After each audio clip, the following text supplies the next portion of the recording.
Hey, what's up, guys? We're making a home cook comfort classic meal, which is going to be meatloaf with macaroni and cheese. I have 3.5 pounds of ground meat, which I'm going to season that with 1 egg, 1.5 teaspoons of garlic powder, 1.5 teaspoons of onion powder, 1.5 teaspoons of salt and pepper. And I'm also going to season it with 2 tablespoons of Italian breadcrumbs.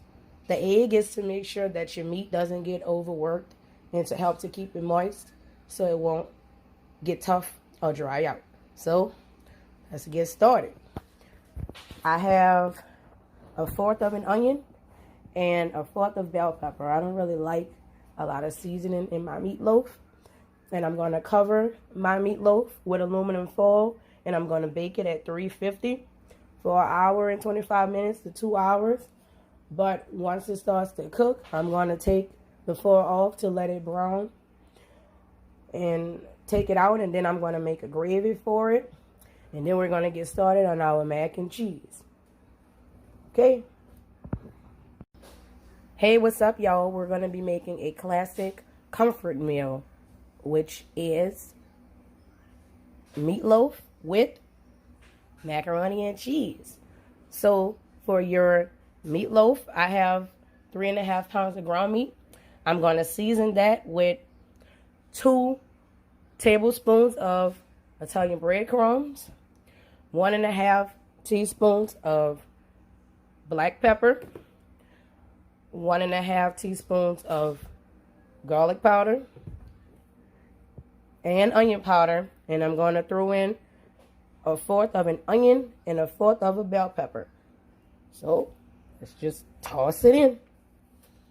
I'm going to bake my meatloaf at 350 in the oven for 1 hour and 25 minutes to 2 hours, but I'm going to check on it periodically. And yes, I cover my meatloaf with aluminum foil, and don't worry, my counter is clean, and yes, I'm going to sanitize it after. So let me try to chop up my bell pepper and toss it in as well, and then we'll throw those other seasoning in, and then we'll get this in the oven. Now we're going to get to mixing up our meatloaf. Be sure that you don't overwork your meat because you don't want it to be tough. And yes, I cut up my seasoning as small and as fine as I can cut it up. I mean, you know, the seasoning gives your meat some incredible flavors, but I don't really like to bite into chunks of seasoning, so that's why I don't put as much of bell pepper and onion in my meatloaf. I know some people may use season blend because it's already cut up for you, but I don't put celery in my meatloaf. That's not how I was taught to make it.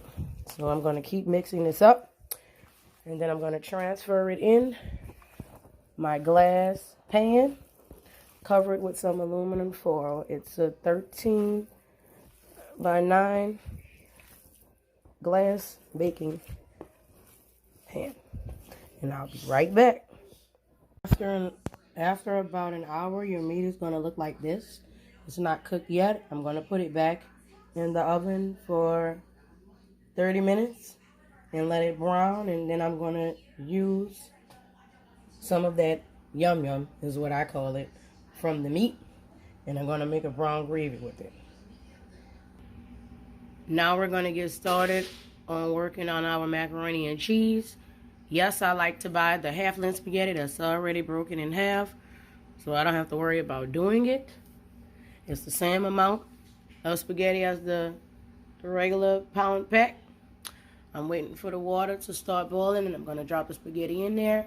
I'm going to put a little water in that pot to make the water start boiling, well, to come up to a boil faster.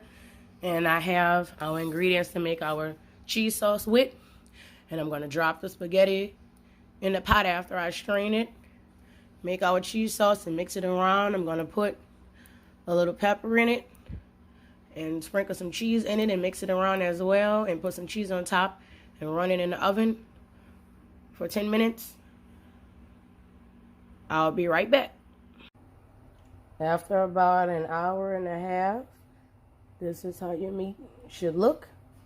And our water is boiling, or it has came to a boil. Now we're about to drop the spaghetti in there and let it boil for 11 to maybe 15 minutes, depending on, if you have a gas or an electric stove and how hot your pot get. All right, our spaghetti has finished boiling. I let it boil for 12 minutes, but again, depending on how high you set your fire or how hot your pot gets, it may take anywhere from 11 to 15 minutes, but you still have to strain your spaghetti and cool it. So, hold on. Now we're cooling our spaghetti off and straining it. And I'm going to be transferring it back into that pot after I make the sauce for my spaghetti.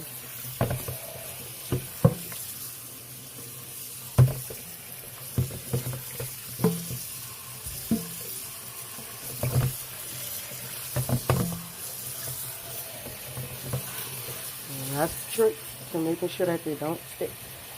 But I'll still put a little olive oil on it. A cap. And